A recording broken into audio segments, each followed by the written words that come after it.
Episode number 938, Legal Spheres in BNI. You're listening to the official BNI podcast with BNI founder and Chief Visionary Officer, Dr. Ivan Misner.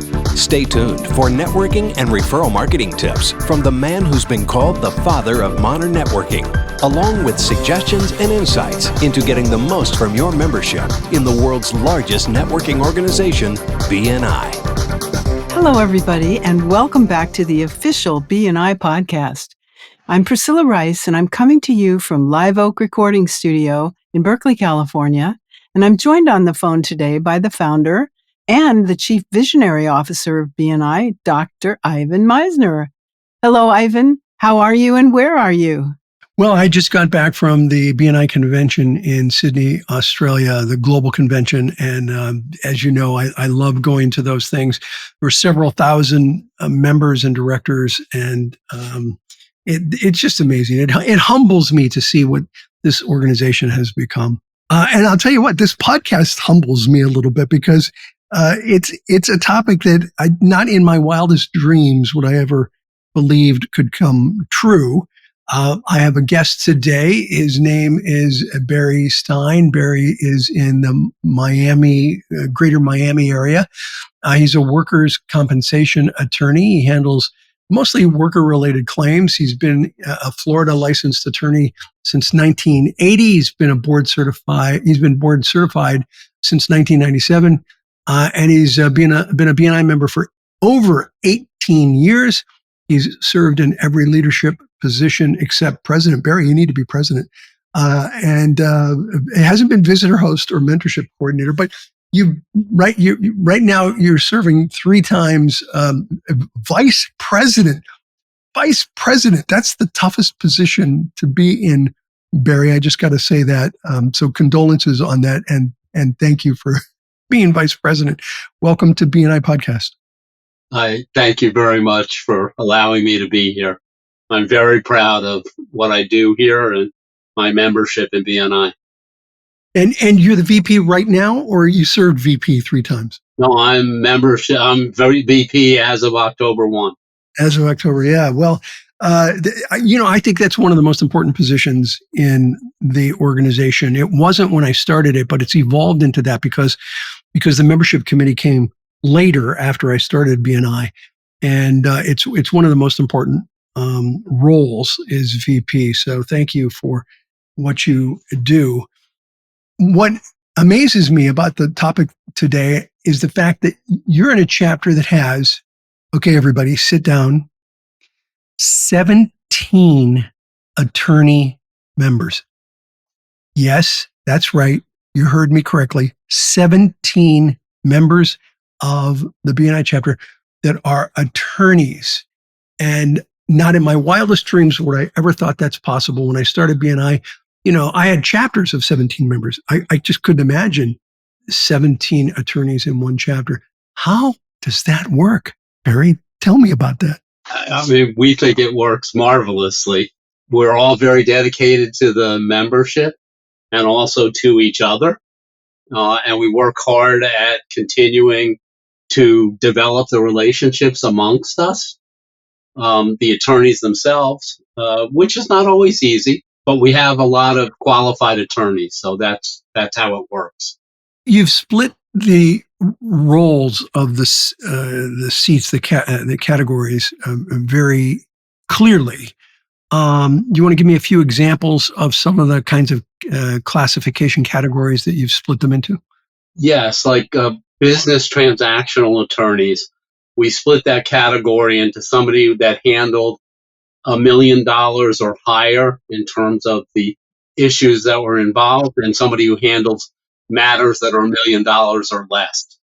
Labor and employment, we split between employer-related issues and those who handle employee-related issues. A lot of people might think that is taking away a lot of business from an attorney. But I understand, and correct me if you think I'm wrong, I understand that in fact, that having that specialty brings in more business, not less business. It's really an abundance mentality versus a scarcity mentality. Would you agree? Oh, absolutely. And you have to have members who are willing to be broad-minded enough to understand that. And our membership does. They embrace it.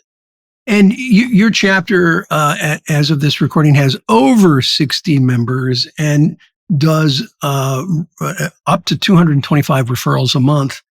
So you're clearly passing a lot of business to one another. And my guess is you get uh, as many referrals from the other 16 attorneys as you do from any 16 people in the chapter. Is that a good guess?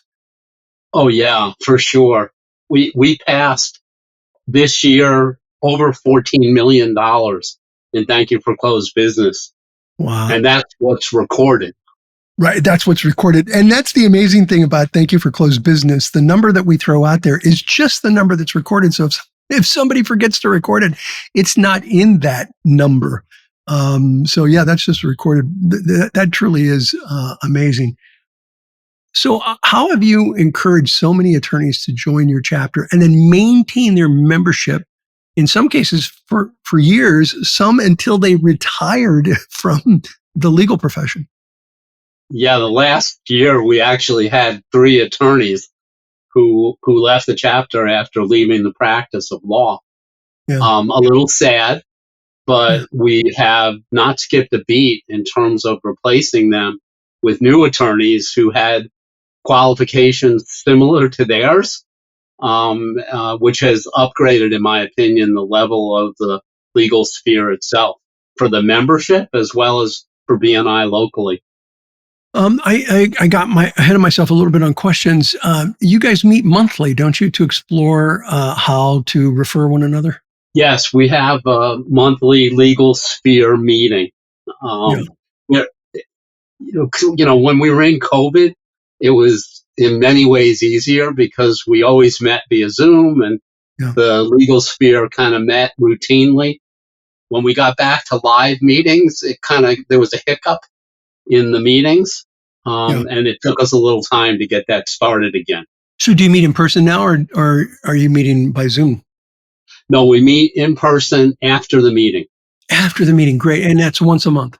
Yes. And talk to me a little bit about how you're able to explain to members, this is my area of specialty, and this is his area of specialty, and this is her area of specialty, and have the members really get it. Is that difficult at all? Like most lay people, the members themselves don't necessarily absorb it. The good part is that the attorneys understand. Yeah. So that when we're reached out on something that's not within our area, we don't simply shut it down. We simply say, oh, you know what? So and so would be much better at handling that. Let me put them in touch with you. Another attorney in the chapter. See, this is where I think people don't understand that when you get a good group of people together that are in the same profession but a different classification, that in fact you can increase the amount of business that's generated because they are ethical and conscious of the greater good of the chapter, and so they'll hand over the business to another person, knowing that the other 16 people are going to, 17 counting you, are going to in fact hand over the business to them. Is that a reasonable explanation? Yeah, absolutely. It is. And remember, the qualifications of the attorneys in our group include the fact that most of them are board certified in their specific areas of practice, which means that they've tested and they are dedicated to learning more and more involved in that particular area. So when they're board certified in that area, then that's the classification that they then hold, and it really sort of edifies the fact that that's truly their specialty. Yes. And our group, there are a lot of national organizations that rate lawyers, on various social media platforms, et cetera. And our group has repetitive recognition amongst all of these services that do it because of the qualifications and the length of practice of most of the attorneys in our group. It can be a little daunting in actuality for younger lawyers, because we have attorneys who have an average of 20 plus years in practice. Remember, I have 45 years in practice. Wow. You've been doing this a long time. Yeah, that's the age of my daughter. My oldest daughter is 45. Nice. Very nice. Well, you've been doing what you're doing longer than I have, and I don't see too many people doing what I do longer than me. So that's impressive. I'm at 41 years, so I have a few years to catch up. I do love what I do. Well, that's important. So for chapters that are hesitant to really hone in on the classifications, and the fact that you're the VP of the chapter helps. What recommendations do you have? And by the way, for those of you listening, go listen to podcast number 477. It's called Classification Cowboy. It's about how some chapters will just try and block every category within a classification, and how it's a mistake. And what Barry's talking about here is the exact opposite of that. The going, drilling down will increase the amount of referrals. So what would you say to chapters that are hesitant or that have a scarcity mentality? You have to be broad-minded. You need to be a little creative, and you need to see the value. We saved one of our business attorney members prior to his retiring.